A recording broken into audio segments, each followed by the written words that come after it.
Sisa kata.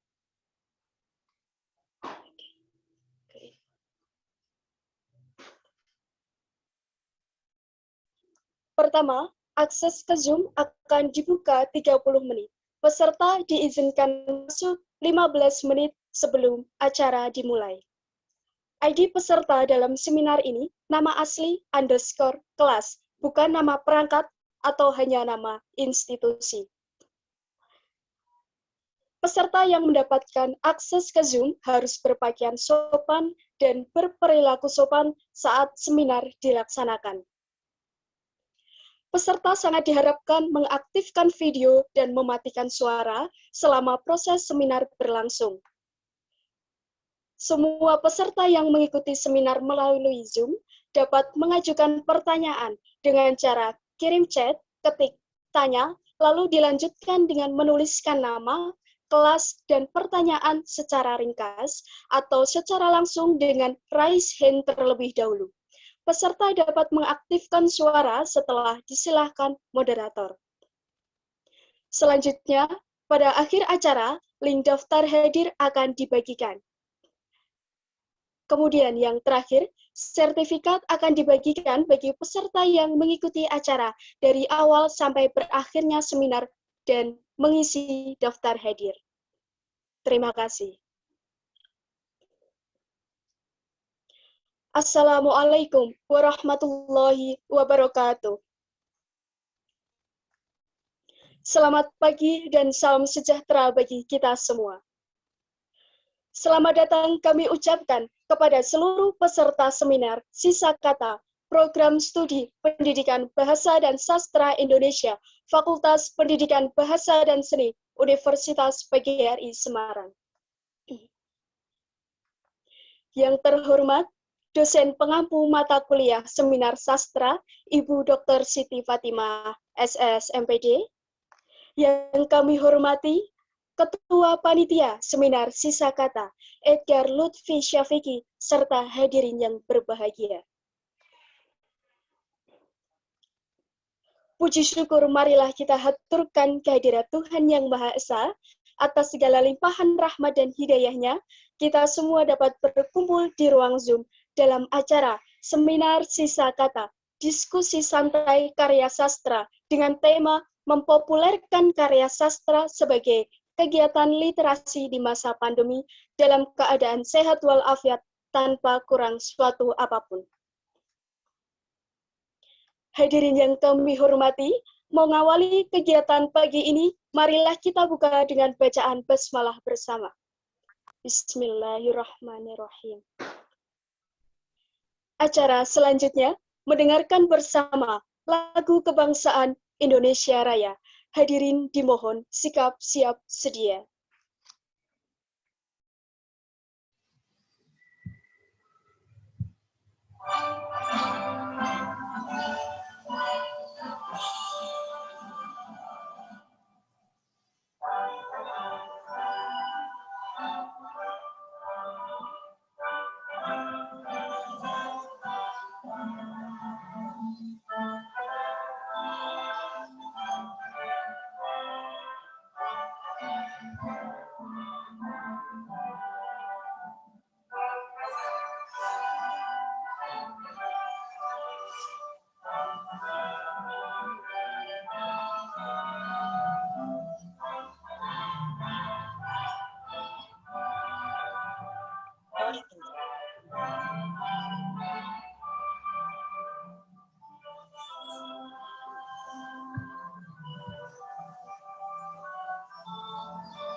Hadirin yang berbahagia, marilah kita simak bersama laporan Ketua Panitia Seminar Sisa Kata kepada Saudara Edgar Lutfi Syafiki. Disilahkan.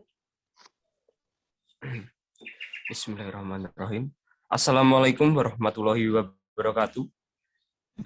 Selamat pagi. Selamat pagi dan salam sejahtera untuk kita semua. Kepada yang terhormat dosen Pendidikan Bahasa dan Sastra Indonesia mata kuliah Seminar Sastra, Ibu Dr. Siti Fatimah SSMPD. Yang saya hormati PJ mata kuliah Seminar Sastra. Yang saya hormati para pembicara Saudari Febri Malmayang dan Saudari Marheni Budiningrum. Yang saya hormati kelompok-kelompok kuliah Seminar Sastra dan segenap panitia dan peserta seminar yang saya banggakan. Puji syukur atas kehadirat Tuhan Yang Maha Esa yang telah melimpahkan rahmat dan hidayah sehingga pada hari ini kita dapat berkumpul di room Zoom dalam keadaan sehat walafiat. Hadirin yang saya banggakan, izinkan saya melaporkan kegiatan yang sedang kita selenggarakan pada pagi hari ini. Kegiatan ini yaitu Sisa Kata, kepanjangan dari diskusi sastra karya sastra, yang mengangkat tema mempopulerkan karya sastra sebagai kegiatan literasi di masa pandemi. Peserta kegiatan Sisa Kata ini ada sekitar 50 mahasiswa dari Universitas PGRI Semarang dan juga mahasiswa umum. Hadirin yang saya banggakan, itulah tadi hal-hal yang sudah saya sampaikan mengenai kegiatan acara hari ini. Mohon maaf apabila ada tutur kata yang kurang berkenan di hati saudara. Kurang lebihnya saya mohon maaf. Terima kasih saya ucapkan dan terima kasih kepada seluruh panitia yang sudah mensukseskan acara ini. Wabillahi taufiq wal hidayah. Wassalamualaikum warahmatullahi wabarakatuh. Waalaikumsalam warahmatullahi wabarakatuh. Hadirin yang kami hormati, acara berikutnya adalah sambutan sekaligus membuka acara Seminar Sisa Kata oleh dosen pengampu mata kuliah Seminar Sastra. Kepada Ibu Dr. Siti Fatimah SSMPD, disilakan.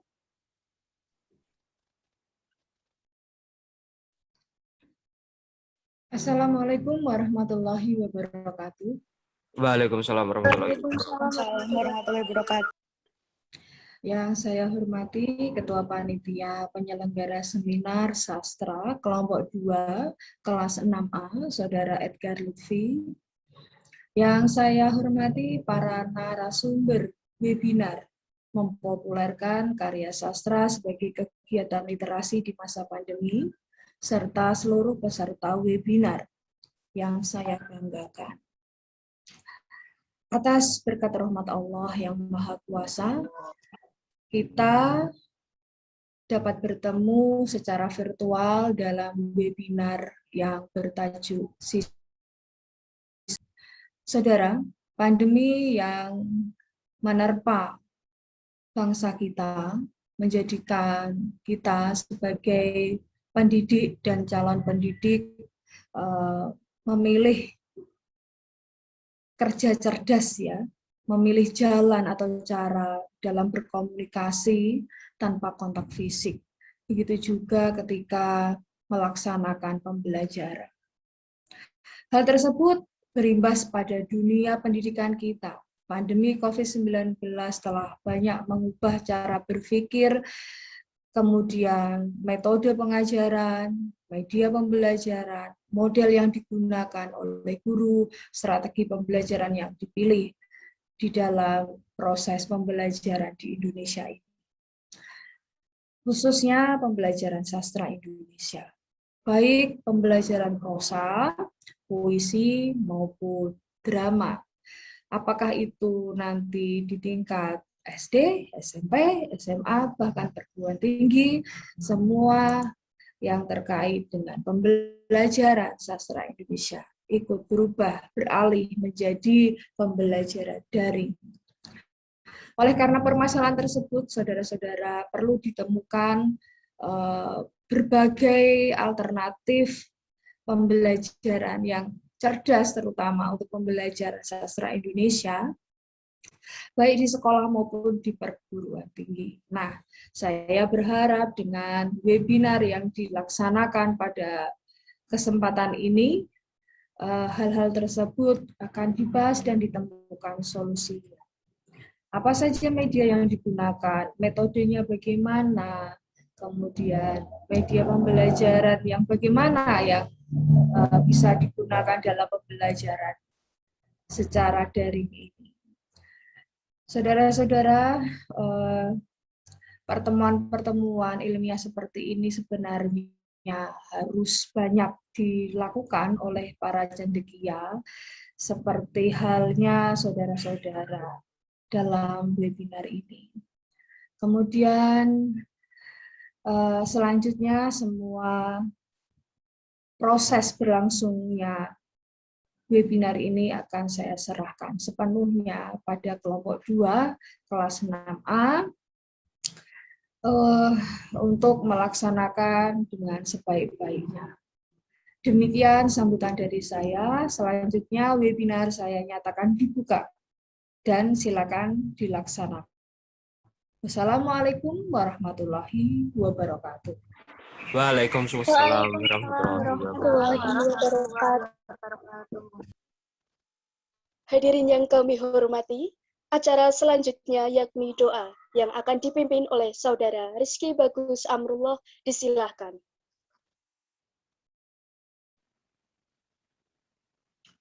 Assalamualaikum warahmatullahi wabarakatuh. Waalaikumsalam warahmatullahi wabarakatuh. A'udzubillahi minasyaitonirrajim. Bismillahirrahmanirrahim.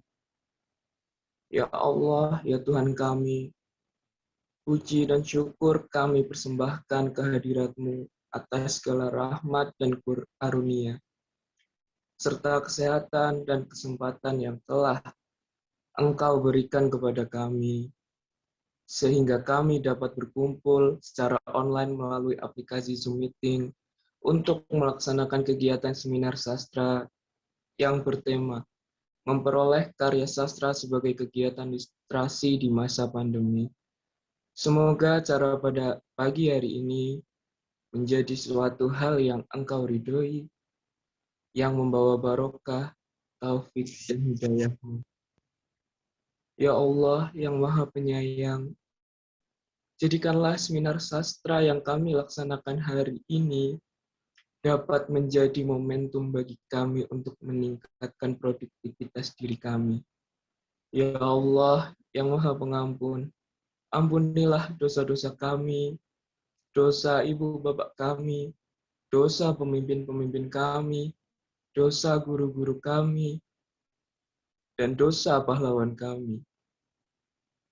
Ya Allah, tak layak kami meminta lebih kepadamu karena Engkau telah memberi banyak nikmat kepada kami. Namun, siramilah hati kami dengan kesejukan sebagai tanda Engkau mendengarkan permohonan kami. Amin, amin, ya Rabbal alamin. Wassalamualaikum warahmatullahi wabarakatuh. Waalaikumsalam warahmatullahi wabarakatuh. Seluruh hadirin yang berbahagia, berikutnya pemaparan materi bersama Saudari Febriasni Malmayang serta Saudari Marheni Budiningrum. Selanjutnya saya serahkan kepada moderator, kepada Saudari Dinda Oktania Prastiwi, disilahkan. Terima kasih kepada pembawa acara atas kesempatan yang diberikan. Assalamualaikum warahmatullahi wabarakatuh. Selamat pagi dan salam sejahtera untuk kita semua. Bagaimana kabar Bapak Ibu peserta seminar? Alhamdulillah sehat.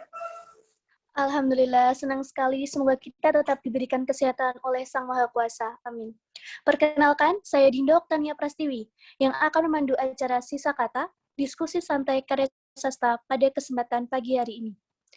Sebelumnya, saya ucapkan terima kasih dan selamat datang kepada dosen pengampu seminar sastra, Ibu Dr. Siti Fatimah SS MPD. Selamat datang pula kepada para hadirin sekalian. Bapak Ibu hadirin yang saya hormati, pandemi COVID-19 telah mengubah banyak hal dalam sekejap. Semua dituntut untuk dapat beradaptasi dengan kebiasaan baru yang serba virtual, termasuk kegiatan acara forum berdiskusi. Di masa pandemi ini tidak mengurangi kekreatifan seorang untuk menciptakan sebuah karya sastra. Karya sastra yang ditulis untuk mengungkapkan imajinasi pengarang agar dapat tersampaikan kepada penikmat sastra.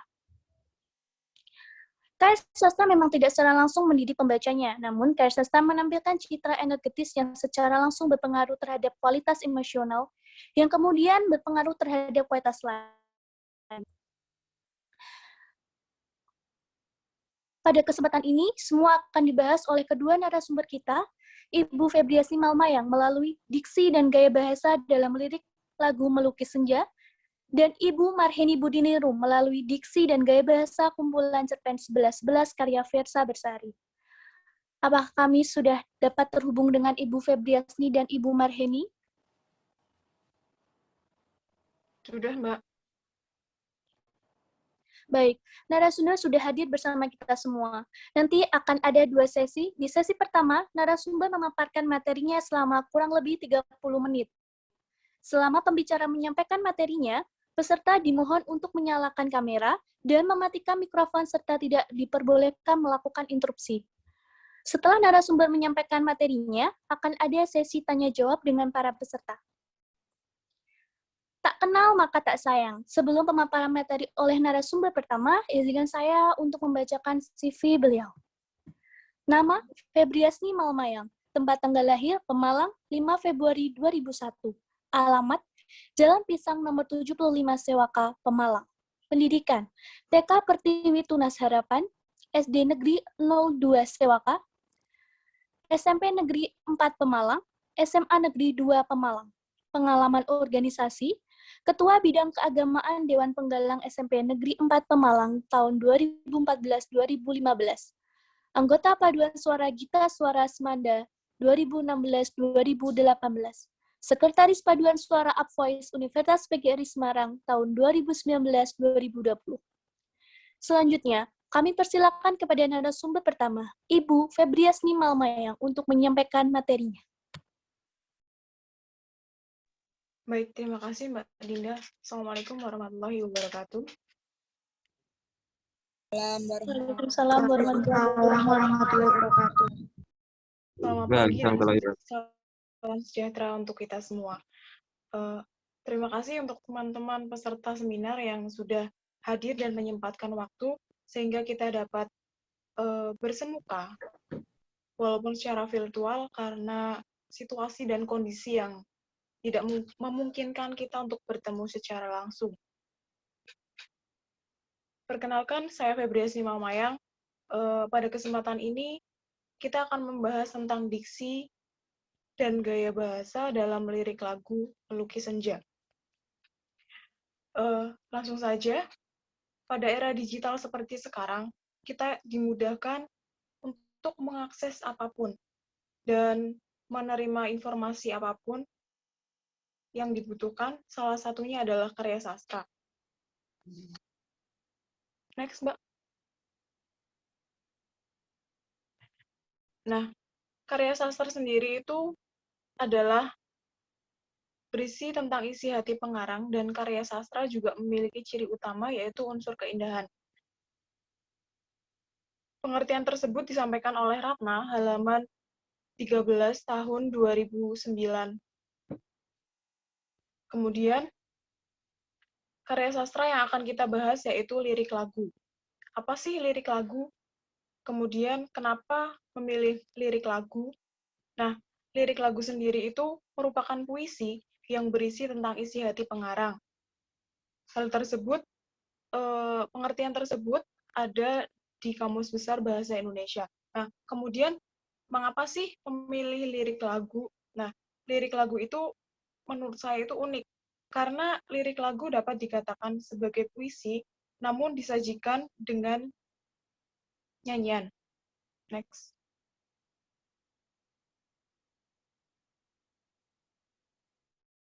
Melukis Senja. Mungkin di antara teman-teman tidak asing dengan lagu tersebut. Nah, lagu tersebut itu lagu milik Budi Doremi yang rilis pada tahun 2020. Dalam lagu tersebut diceritakan seseorang yang tetap berjuang dengan sepenuh hati, memperjuangkan kekasih hati walaupun sedang dalam masa-masa sulit. Lagu tersebut juga memiliki daya tarik tersendiri bagi masyarakat, karena dalam lagu tersebut diselipkan gaya bahasa dan pemilihan diksi yang menarik, sehingga lagu tersebut populer di kalangan masyarakat, terutama di kalangan remaja dan dewasa yang sedang kasmaran. Dalam sebuah karya sastra, biasanya terdapat diksi dan gaya bahasa, dan keduanya tidak dapat dipisahkan. Hal tersebut dikarenakan pengarang ingin makna yang tersirat dalam karya sastranya itu dapat ditangkap baik oleh pembaca maupun pendengar. Next, Mbak.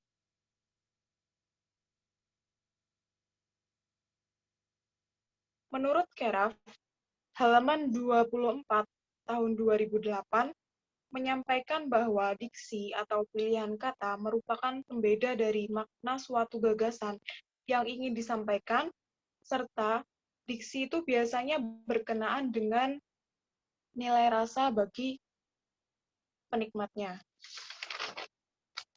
Next, Mbak.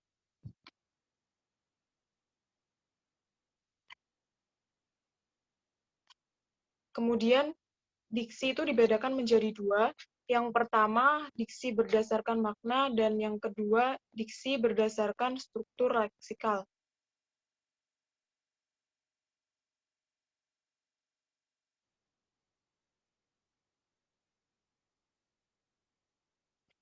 Diksi berdasarkan makna. Yang pertama ada makna denotatif. Menurut Keraf, halaman 28 tahun 2008, makna denotatif merupakan makna yang berisi mengenai sebuah informasi yang bersifat nyata atau apa adanya. Contohnya ada mendengar dan bercerita. Nah, data tersebut merupakan makna denotatif, karena data tersebut bersifat apa adanya, atau bisa dikatakan tidak menggunakan kata kiasan. Nah, diksi tersebut digunakan untuk mempermudah pembaca ataupun pendengar menikmati dengan mudah karya sastra tersebut tanpa harus memikirkan makna tersirat yang terkandung dalam lirik lagu tersebut. Next.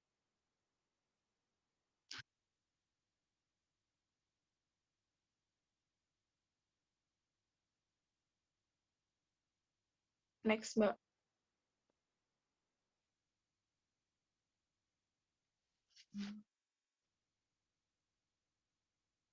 Yang kedua ada makna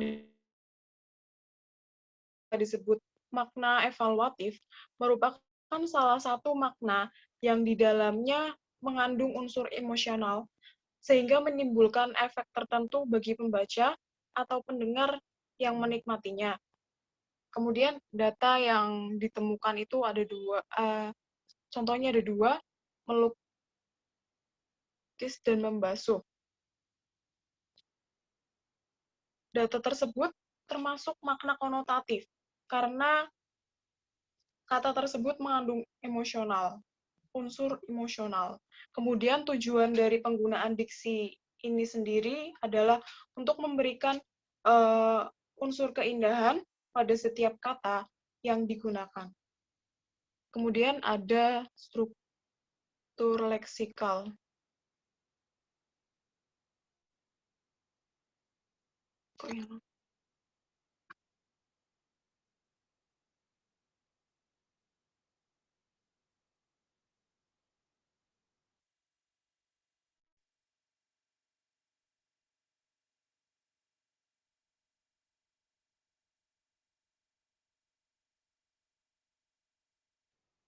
Yang pertama ada sinonimi. Pengertian sinonimi menurut Keraf, halaman 34 tahun 2008 adalah kata-kata yang memiliki kesamaan makna. Contohnya ada letih dan lelah.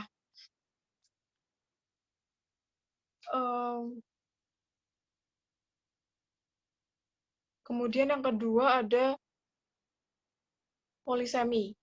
Polisemi merupakan salah satu diksi atau pilihan kata yang berbentuk satu kata tetapi memiliki banyak makna. Contohnya ada sendiri dan berjuang.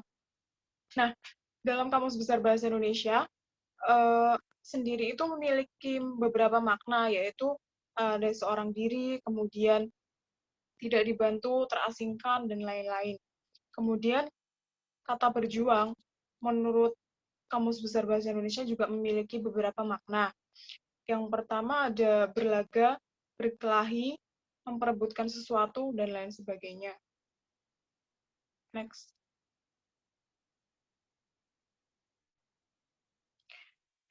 Yang selanjutnya ada homonimi, suatu bentuk pilihan kata yang memiliki ciri dua kata atau lebih tetapi memiliki bentuk yang sama.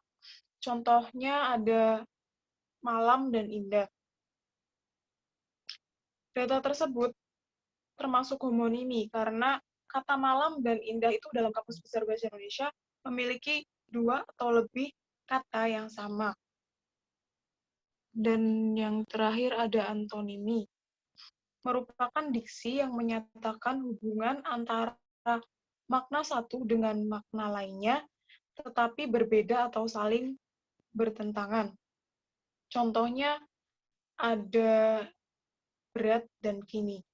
Kata berat memiliki kata yang bertentangan, yaitu kata ringan. Kemudian kata kini juga memiliki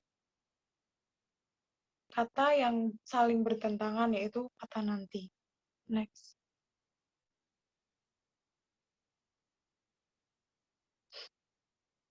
Selanjutnya ada gaya bahasa.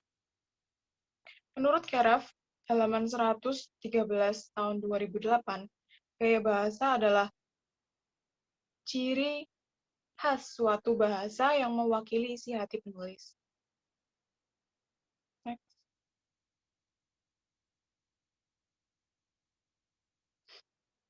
Sama dengan diksi, bagian gaya bahasa juga dibagi menjadi dua. Yang pertama ada gaya bahasa retoris dan gaya bahasa kiasan.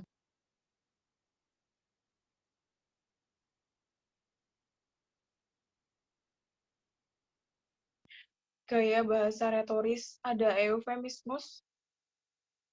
Mulyono dalam Tarigan, halaman 125 sampai 126 tahun 2013 mengungkapkan bahwa eufemismus merupakan ungkapan yang digunakan sebagai pengganti ungkapan yang dianggap kasar. Contohnya ada menaklukkan hari-harimu yang tak indah. Data tersebut merupakan gaya bahasa eufemismus karena terdapat permainan kata-kata yang halus dan bersifat tidak menyinggung perasaan orang lain. Next.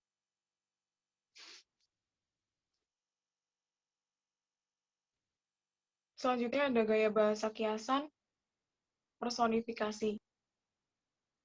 Gaya bahasa personifikasi merupakan ungkapan yang mempersamakan benda mati dengan makhluk yang bernyawa. Contohnya melukis senja.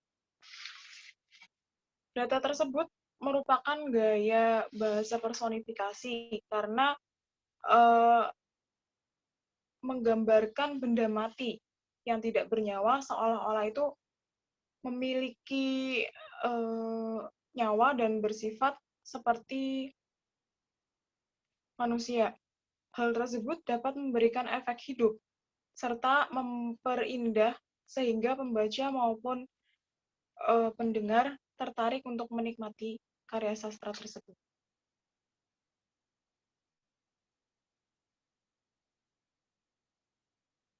Fungsi gaya bahasa yang ditemukan dalam lirik lagu Melukis Senja ada 3. Yang pertama, menjelaskan hal tertentu secara detail, kemudian menghidupkan benda mati, dan hiasan. Fungsi yang pertama, bertujuan untuk menyampaikan informasi maupun menjelaskan hal tertentu secara detail. Contohnya ada menaklukkan hari-harimu yang tak mudah. Nah, kalimat tersebut menjelaskan tentang keadaan seseorang yang telah berjuang untuk menjalani kehidupan dengan sekuat tenaga walaupun hidupnya itu dapat dikatakan sulit. Kemudian yang kedua, fungsi yang kedua bertujuan untuk memberikan efek hidup sehingga pembaca dan pendengar tertarik untuk menikmatinya. Contohnya ada melukis senja. Kemudian fungsi yang terakhir bertujuan untuk memberikan unsur keindahan pada setiap kata yang ditulis. Contohnya juga sama, yaitu melukis senja.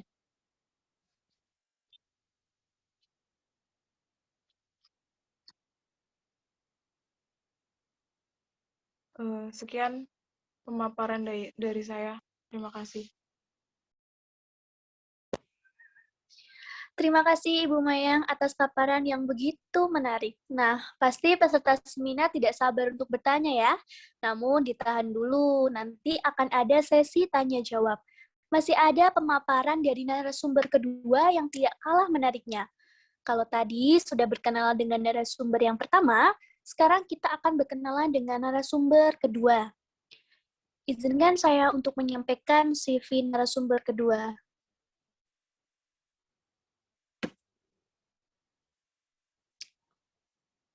Untuk host bisa share screen CV.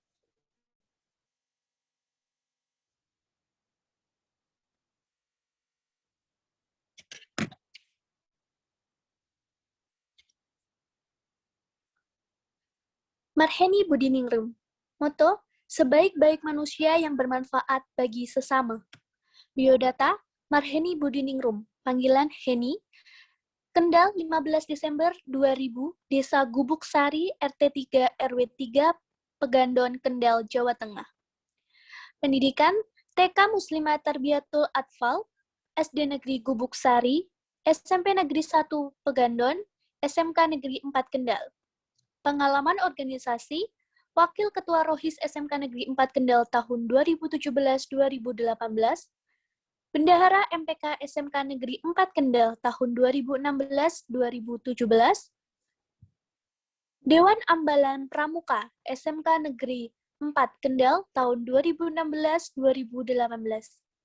Staf Divisi Strategi Dakwah Forsda Forum Rohis Daerah Kendal tahun 2016-2017, Staf Divisi An-Nisa UKKI Universitas PGRI Semarang.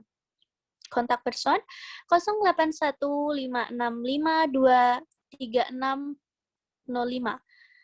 Email marhenibudiningrum@heni-blogspot.com, Kendal, Jawa Tengah.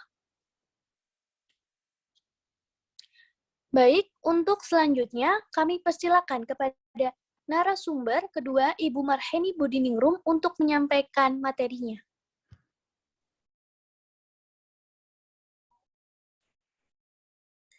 Baik, Assalamualaikum warahmatullahi wabarakatuh. Om Swastiastu, Namo Buddhaya, Salam Kebajikan. Salam sejahtera bagi kita semua. Sebelumnya saya ucapkan terima kasih kepada moderator yang telah memberikan kesempatan kepada saya. Izinkan saya menyapa para hadirin terlebih dahulu. Selamat pagi Ibu Fatimah, selaku dosen pengampu mata kuliah seminar sastra, serta seluruh hadirin yang berkenan hadir pada acara pagi hari ini. Semoga semuanya tetap dalam keadaan sehat walafiat. Saya merasa sangat terhormat diamanahi untuk menjadi pembicara kedua dalam kegiatan yang sangat menarik, yaitu diskusi santai mengenai karya sastra. Panitia mengonsepkan diskusi pagi hari ini bertema mempopulerkan karya sastra sebagai kegiatan literasi di masa pandemi. Bisa next.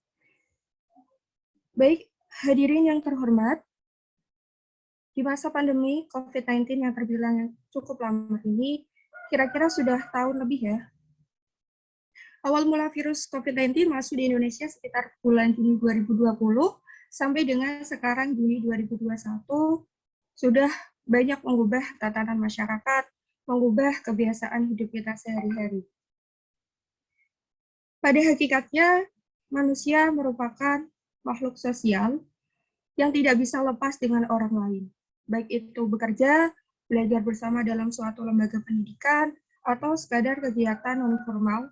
Sekarang ini dipaksa keadaan untuk membatasi kegiatan berkerumun, ada istilah PKM, lockdown, atau isolasi mandiri.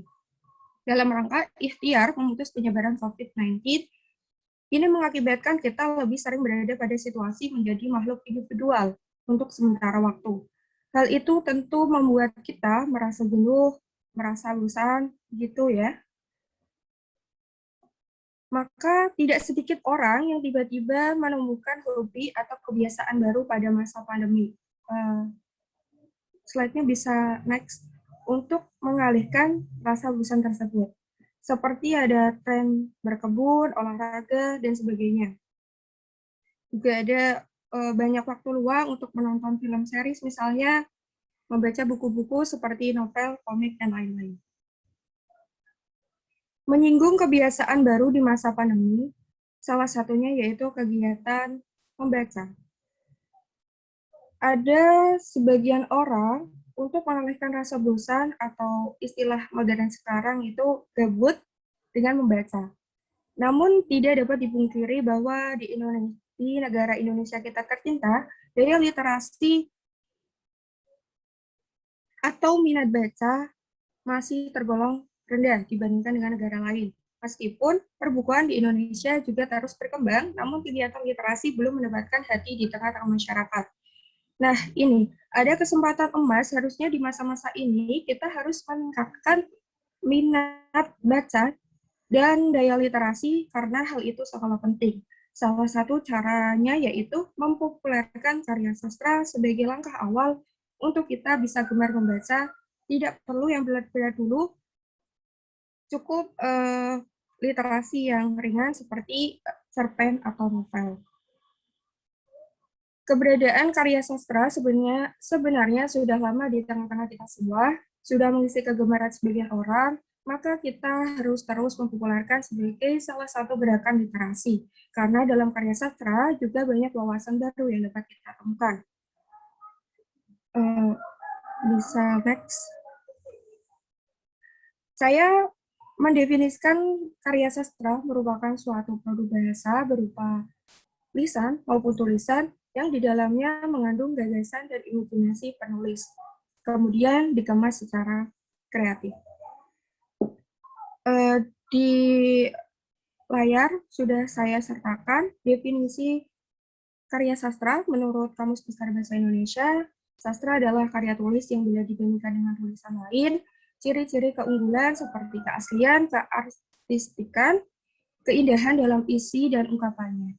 Karya sastra berarti karangan yang mengacu pada nilai-nilai kebaikan yang ditulis dengan bahasa yang indah. Sastra memberikan wawasan yang umum tentang masalah manusiawi, sosial, maupun intelektual dengan caranya yang khas.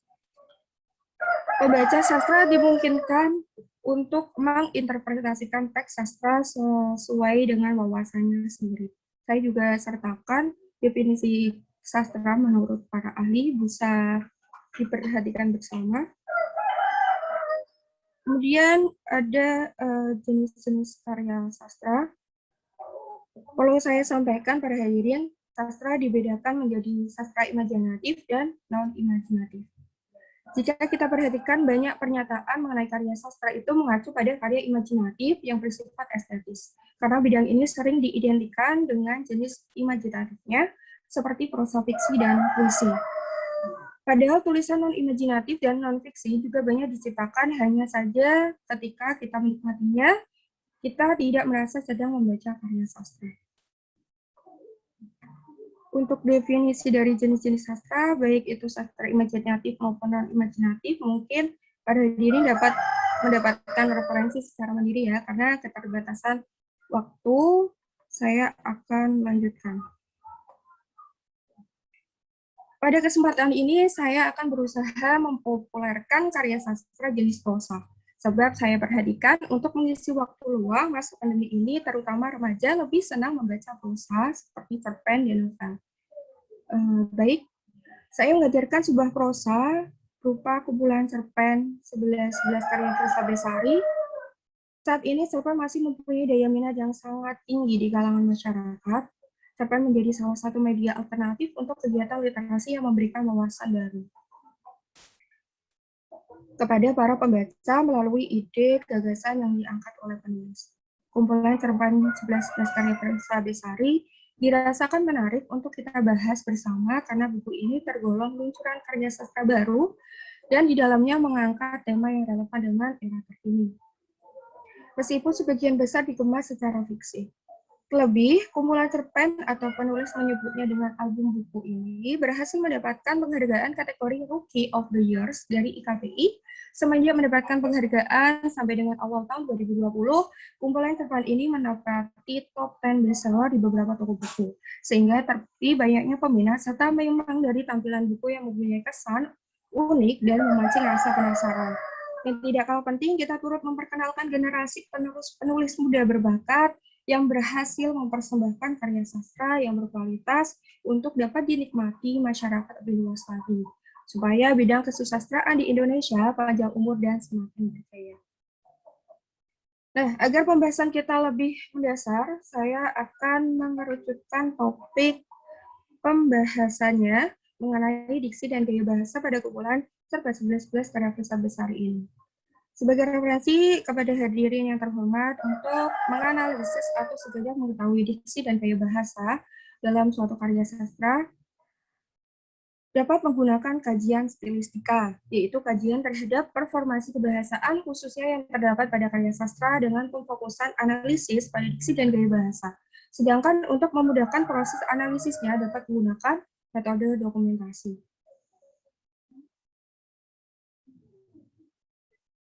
Kumpulan cerpen atau album buku 11 karya Fresa Besari terdiri dari 11 judul cerpen, antara lain yaitu cerpen Aini, Melangkah Tanpamu, Acak Corak, Bom, Samar, Tamaran, dan Senja Bersayap.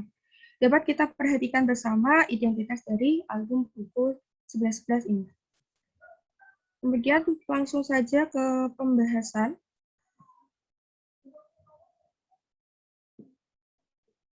Diksi atau pilihan kata. Diksi dalam cerpen merupakan kemampuan penulis ketika memilih kata untuk digunakan dalam menuangkan gagasan yang disesuaikan dengan maksud tujuan penyampaian, sehingga dapat diterima dan dipahami oleh pembaca. Nah, itu saya sertakan definisi diksi menurut ahli, juga pada slide yang tertera. Begitu pula dalam kumpulan cerpen 11 karya Fresa Besari terdapat diksi yang ditonjolkan pengarang sebagai salah satu unsur estetis dalam tulisannya. Setelah dianalisis dan dikategorikan, diksi berdasarkan makna denotatif dan konotatif, terdapat diksi maupun rangkaian diksi yang menjadi ciri khas dalam setiap judul cerpen. Untuk diksi pada kumpulan cerpen ini, ialah kalimat pengulangan yang dituliskan lebih dari 3 kali dalam satu judul cerpen. Adapun setiap judul cerpen juga memiliki diksi dalam bentuk kalimat pengulangan dan kategori yang berbeda pula. Yang pertama ada diksi makna konotatif. Diksi makna konotatif ialah sebuah kata ciri-ciri perwatakan tertentu dari barang yang diwakilinya. Dengan demikian, makna denotatif merupakan kata yang dipaparkan dengan apa adanya secara wajar dalam bentuk eksplisit. Data yang diperoleh dari hasil analisis kumpulan cerpen ini antara lain yaitu seperti yang saya sematkan di slide. Tiba-tiba pintu kamar diketuk, Aini malas membuka pintu. Lalu ada data, maafkan Papa. Kedua data itu ditemukan beberapa kali dalam satu judul cerpen. Berdasarkan kedua data tersebut memperlihatkan bahwa penulis memperhatikan kenyamanan pembaca untuk dapat membaca kumpulan cerpen 11 sampai dengan akhir. Penggunaan diksi bermakna denotatif secara sistematis berulang menjadikan pembaca lebih fokus terhadap gagasan tiap cerpen dengan mudah dipahami. Kemudian ada diksi makna konotatif. Diksi bermakna konotatif ialah suatu pilihan kata yang digunakan dalam teks sastra seringkali terjadi bermakna berbeda dari makna yang tersirat dalam susunan kata yang diuraikan. Data yang diperoleh dari hasil analisis kumpulan cerpen ini antara lain sudah saya sematkan. Itu ada data membalas surat ini takkan membunuhku. Kutipan cerpen tersebut merupakan diksi atau pilihan kata dalam kategori makna konotatif, yaitu mempunyai arti lain. Beberapa kali juga digunakan dalam uraian cerpen silabus saya.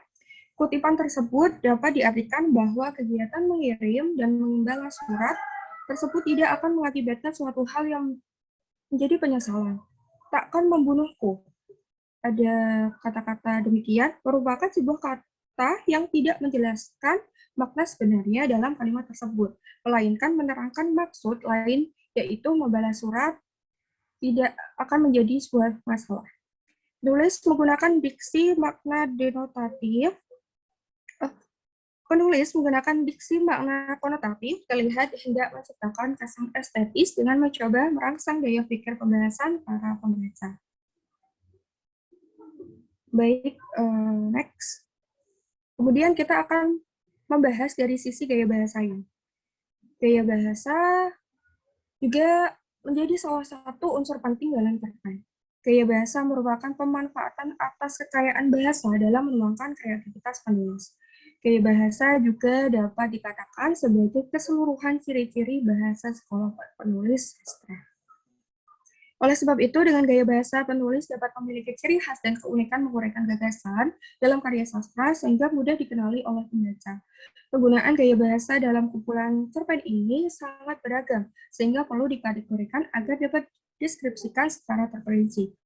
Analisis yang dilakukan yaitu dengan mengkategorikan gaya bahasa menjadi gaya bahasa retoris dan gaya bahasa kiasan. Yang pertama, gaya bahasa retoris merupakan gaya bahasa yang semata-mata merupakan penyimpangan dari konstruksi biasa untuk mencapai efek tertentu, seperti yang disampaikan oleh Keraf pada bukunya tahun 2009, halaman 130. Data yang diperoleh dalam kategori gaya bahasa retoris pada kumpulan cerpen ini, yaitu terdapat gaya bahasa aliterasi, asonasi, asidenton, eufemismus, litotes, pleonasme, erotesis, korosio, hiperbol, dan paradoks. Dari hasil analisis yang dilakukan, jenis gaya retoris yang sering digunakan dalam kumpulan cerpen ini antara lain yaitu eufemismus. Gaya bahasa ini merupakan suatu ungkapan dalam rangka untuk mengganti acuan pernyataan yang terdapat kemungkinan menyinggung perasaan atau mensugestikan sesuatu yang dirasa tidak menyenangkan. Berdasarkan hasil analisis, penggunaan gaya bahasa ini memiliki frekuensi tertinggi dalam kategori gaya bahasa retoris.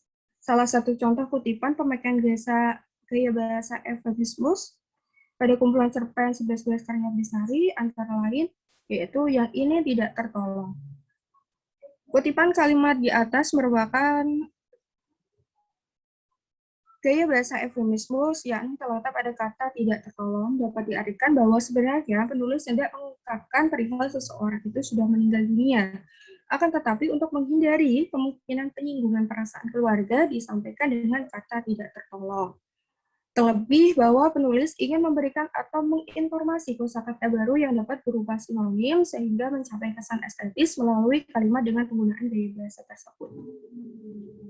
Kemudian ada gaya bahasa hiperbol. Gaya bahasa hiperbol menurut Keraf, kalimat yang menggunakan gaya bahasa dengan bentuk pernyataan yang berlebihan, dilebih-lebihkan dengan membesar-besarkan suatu hal biasanya berupa penggunaan rangkaian kalimat dengan korelasi kata paling dekat. Hasil analisis ditemukan terdapat gaya bahasa hiperbol dengan frekuensi terbanyak setelah eufemismus.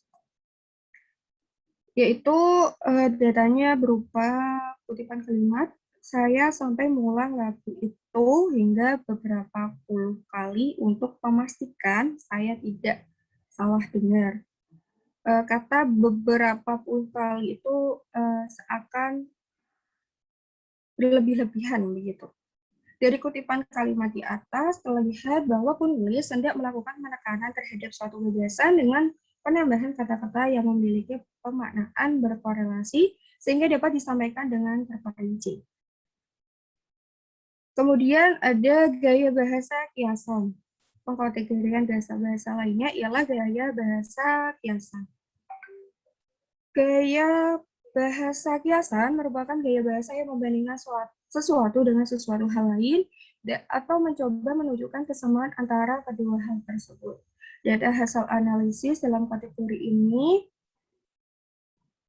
terdapat gaya bahasa simile, metafora, personifikasi, eponim, epitet, sinekdot, metonomia, antonomasia, hiperlase, ironi, dan sarkasme.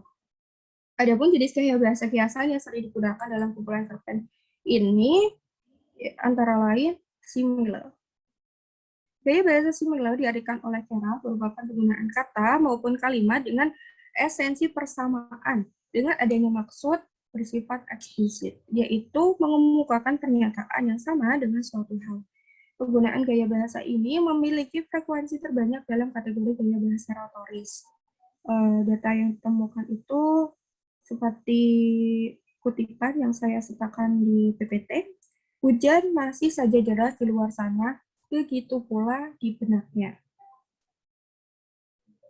Yang terletak pada ciri-ciri penggunaan kata perbandingan ialah kata begitu pula. Kalimat tersebut memiliki maksud bahwa sedang berada dalam situasi sedih di benak seseorang, kemudian diibaratkan seperti hujan. Dengan penggunaan gaya bahasa ini, penulis terlihat ingin menyatakan perbandingan dengan menggunakan kata-kata kias untuk meningkatkan kesan dan pengaruhnya terhadap pembaca, serta untuk memberikan dalam suatu tujuan. Kemudian ada gaya bahasa personifikasi, semacam gaya bahasa kiasa yang menggambarkan benda mati atau barang-barang yang tidak bernyawa, seolah-olah memiliki sifat-sifat kemanusiaan maupun bentuk aktivitas yang dilakukan oleh manusia.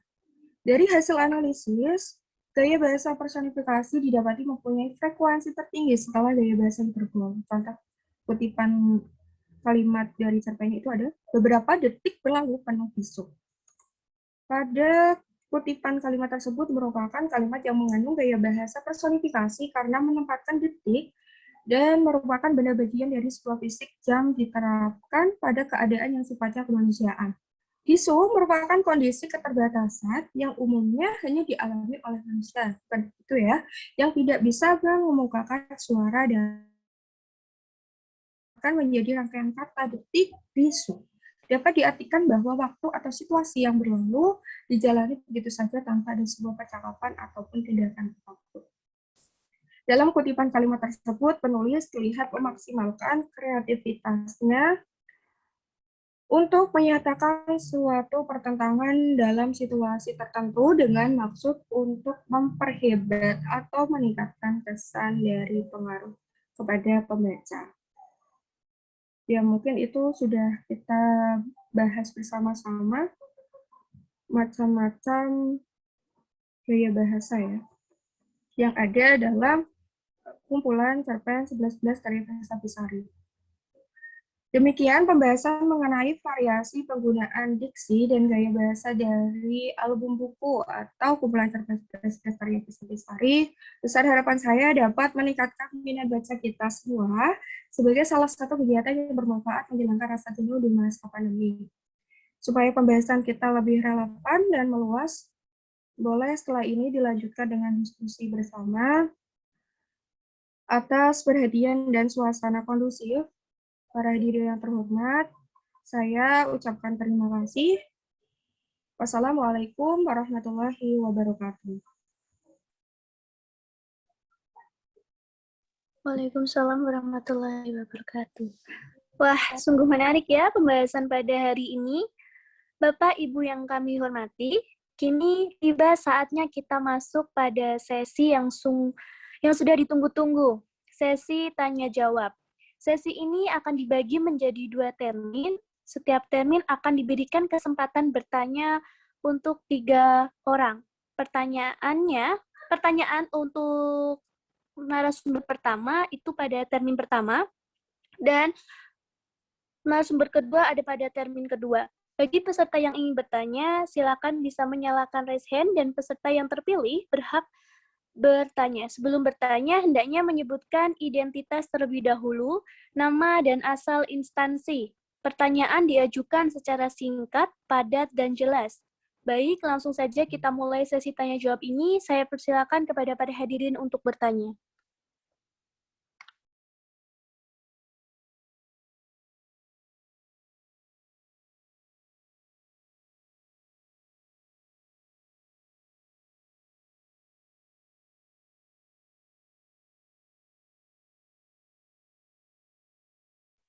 Baik, ini sudah ada satu penanya.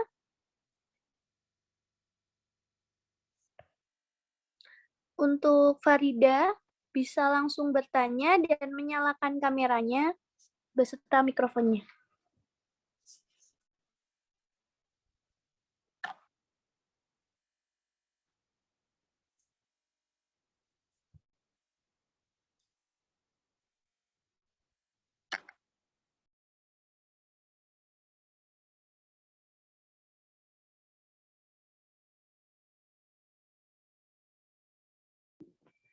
Baik, Mbak Dinda, saya ingin bertanya pada Mbak Febriasni Malmayang. Sebelumnya, perkenalkan nama saya Farida Yusriani, NPM 1841008 dari kelompok 3.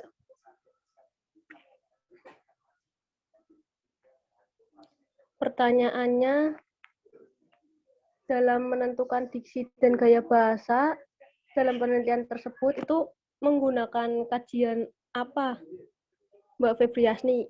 Terima kasih.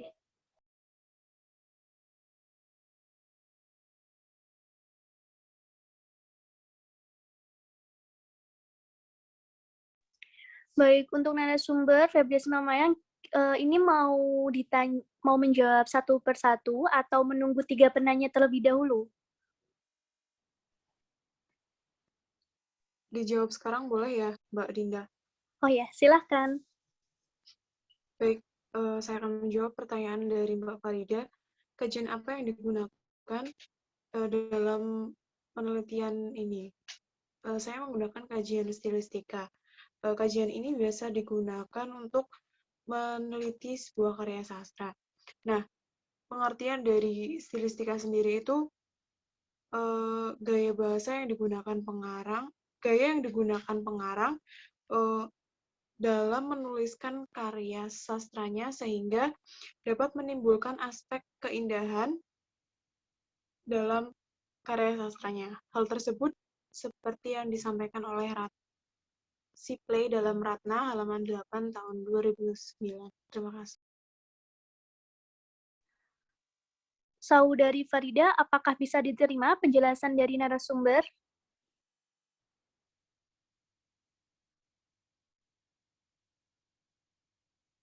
Sudah, Mbak. Terima kasih.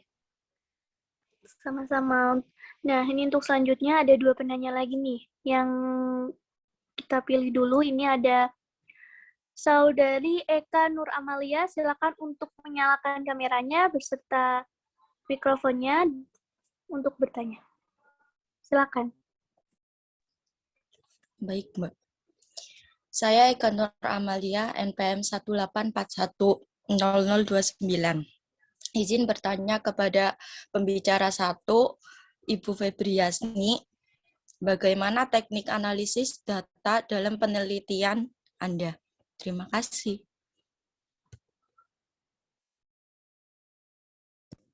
Untuk narasumber, saya persilakan untuk menjawab. Oke, teknik analisis data yang saya gunakan, yang pertama, menemukan diksi dan gaya bahasa yang terdapat dalam lirik lagu tersebut. Kemudian yang kedua, mengelompokkannya dalam sebuah tabel analisis, kemudian dianalisis. Begitu, terima kasih. Baik, untuk selanjutnya ini ada penanya terakhir.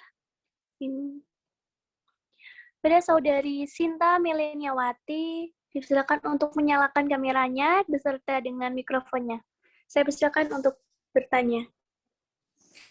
Baik, terima kasih kepada Mbak Dinda. Saya ingin bertanya kepada Saudara Mayang tentang, tadi kan Saudara Mayang telah menjelaskan apa itu polisemi dan himonimi. Nah, saya ingin bertanya apakah keduanya memiliki perbedaan? Jika tolong dijelaskan. Terima kasih.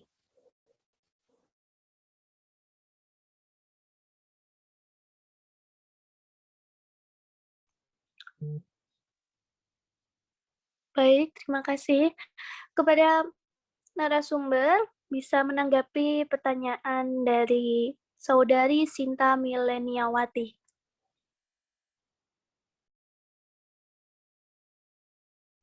Baik, terima kasih. Saya akan menjawab pertanyaan dari Mbak Sinta.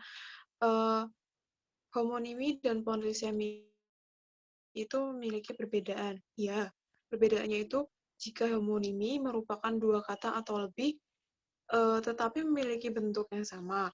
Kemudian, sedangkan polisemi sendiri itu satu bentuk, tetapi dia memiliki beberapa makna.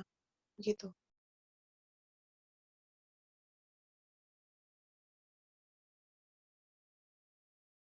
Baik, terima kasih. Luar biasa sekali diskusi hari ini ya. Selanjutnya, saya buka termin kedua untuk penanya pada narasumber Ibu Marheni Budingnirum. Saya persilakan kepada para hadirin untuk bertanya. Jangan lupa raise hand ya, dan menyalakan kameranya serta mikrofonnya.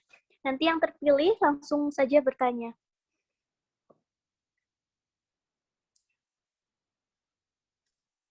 Baik, ini ada Saudari Kiki Anissa. Saya persilakan untuk bertanya.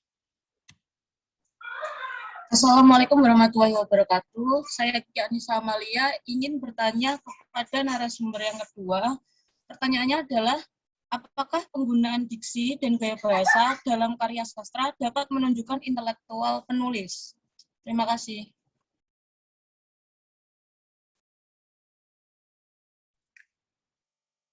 Untuk narasumber, Ibu Marheni Budingnirum akan menjawab pertanyaan satu persatu atau kita tunggu 3 penanya terlebih dahulu? Langsung satu persatu boleh ya Mbak ya? Oh ya, silakan untuk narasumber bisa memberi tanggapan. Baik, pertanyaan dari Mbak Kiki Anissa, apakah penggunaan diksi dan gaya bahasa dalam karya sastra dapat menunjukkan intelektual dari penulis? Penggunaan diksi dan gaya bahasa yang bervariasi dalam sebuah karya sastra mungkin lebih tepatnya menunjukkan daya kreativitas penulis. Nah, daya kreativitas penulis ini diperoleh setelah menempuh proses, diantaranya pengalaman-pengalaman.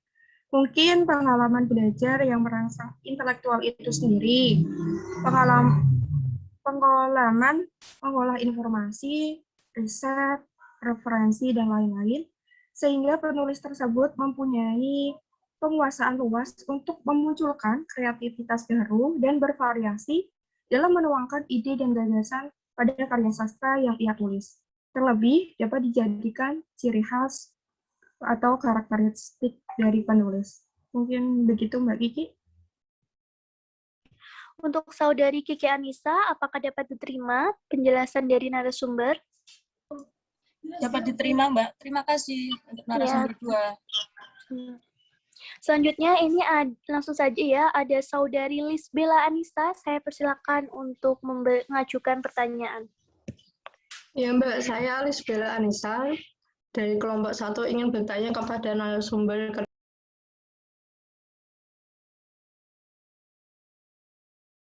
Mohon maaf, untuk Saudari Lisbela bisa menyalakan mikrofonnya? Ya, saya Lisbela Anissa dari kelompok 1 ingin bertanya kepada narasumber. Apakah fungsi diksi bentuk pengulangan dalam kumpulan cerpen 1111 karya Filsa Besari tersebut? Terima kasih. Baik, bisa langsung saya jawab mungkin ya? Ya, silakan Ibu Marheni. Apakah fungsi diksi bentuk pengulangan dari kumpulan cerpen yang sudah saya paparkan tadi? Berdasarkan bentuk diksi pengulangan dari masing-masing cerpen dalam kumpulan cerpen 11 karya Filsa Besari, terlihat bahwa pengarang hendak merapatkan pemahaman terhadap gagasan yang disampaikan dengan cara menuliskan kalimat yang sama berulang kali sebagai penekanan sehingga dapat mencapai tujuan untuk memberikan penegasan dan pemfokusan terhadap gagasan yang ingin disampaikan pengarang kepada pembaca. Dari kumpulan cerpen yang dianalisis, setiap cerpen terdapat penggunaan bentuk diksi pengulangan, yaitu didominasi dalam kategori makna denotatif, karena menggunakan pembahasan yang sederhana. Tidak banyak menggunakan kiasan, sehingga lebih mudah dipahami oleh pembaca.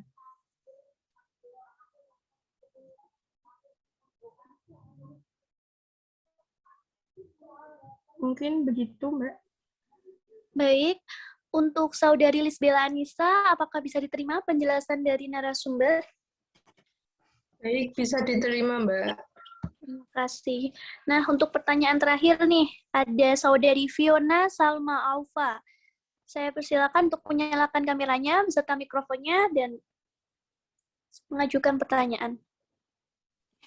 Baik, Mbak Dinda, terima kasih. Assalamualaikum warahmatullahi wabarakatuh. Waalaikumsalam warahmatullahi wabarakatuh. Ya, perkenalkan saya Fiona Salma Aufa, NPM 18410025 dari kelas 6A. Saya ingin bertanya, apakah penggunaan diksi dan gaya bahasa yang beragam itu dapat meningkatkan minat pembaca? Seperti itu, Mbak. Terima kasih. Baik, langsung saja saya silakan narasumber untuk memberikan tanggapan dari pertanyaan peserta. Baik, saya akan mencoba menanggapi dari pertanyaan Mbak. Siapa tadi? Mbak Fiona. Terkait minat baca, itu sangat kompatibel dengan pasar ya. Kalau mengambil sampel dari diri saya sendiri, penggunaan diksi dan gaya bahasa yang bervariasi dalam suatu karya sastra itu memang dirasakan lebih ada minat baca. Terlebih kalau kita belum menjumpai diksi dan gaya bahasa yang baru. Bisa menambah wawasan, bisa lebih tahu macam-macam pengolahan seni kebahasaan yang unik. Itu merasa senang. Ada rasa terkesan begitu terhadap bacaan. Jadi mungkin untuk penulis, penggunaan diksi dan gaya bahasanya dapat disesuaikan dengan selera pembaca. Sebaiknya bentuk-bentuknya yang sedang populer atau kekinian. Begitu Mbak Fiona.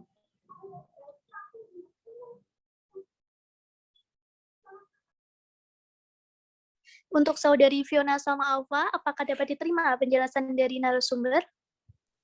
Iya, Mbak. Sudah dapat diterima, insya Allah. Terima kasih, Mbak Eni. Baik, terima kasih kepada narasumber Ibu Febriasni Malmayang dan Ibu Marheni Buduningrum. Bapak, Ibu hadirin sekalian, diskusi pada hari ini sungguh luar biasa, sangat menarik. Namun sayangnya kita dibatasi oleh waktu. Mungkin nanti di luar acara kita bisa melanjutkan diskusi. Baik, kesimpulan diskusi santai karya sastra pada hari ini adalah 1. Diksi dan gaya bahasa dalam kumpulan cerpen 11-11 karya Versa Bersari ditemukan diksi denotatif dan konotatif, serta gaya bahasa retoris yang terdiri dari eufemismus dan hiperbol, dan gaya bahasa kiasan terdiri dari simile dan personifikasi. 2. Diksi dan gaya bahasa dalam lirik lagu Melukis Senja ditemukan diksi berdasarkan makna seperti denotatif dan konotatif, sedangkan berdasarkan struktur leksikal terdiri dari sinonimi, polisemi, homonimi, dan antonimi. Untuk gaya bahasa ditemukan gaya bahasa retoris seperti eufemismus, dan untuk gaya bahasa kiasan seperti personifikasi. Bapak, Ibu yang berbahagia, alhamdulillah rangkaian acara seminar sastra pada hari ini sudah terlaksana dengan baik dan lancar. Kita sudah mendapatkan pengalaman berharga dari materi yang telah diberikan oleh kedua narasumber. Mudah-mudahan materi yang sudah disampaikan bermanfaat. Dan akhirnya, saya Dinda Oktania Prastiwi, pamit undur diri. Terima kasih atas perhatian Bapak, Ibu sekalian. Acara saya serahkan pada pembawa acara. Wassalamualaikum warahmatullahi wabarakatuh. Waalaikumsalam warahmatullahi wabarakatuh. Hadirin yang kami hormati, baru saja kita menyimak dan menyaksikan bersama pemaparan materi dan juga diskusi bersama Saudari Febriasni Malmayang serta Saudari Marheni Budiningrum. Sangat luar biasa sekali. Beri tepuk tangan yang meriah.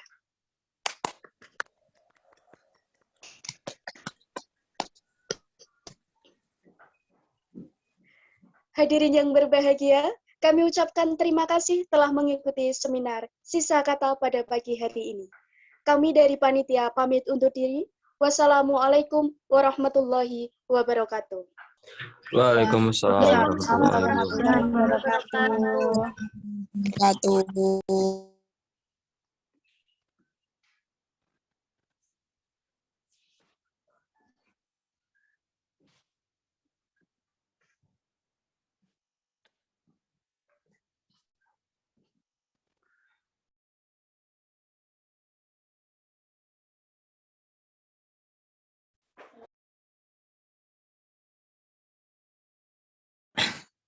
Dilanjutkan saja, nanti masukannya di akhir. Kelompok 1. Baik, Ibu.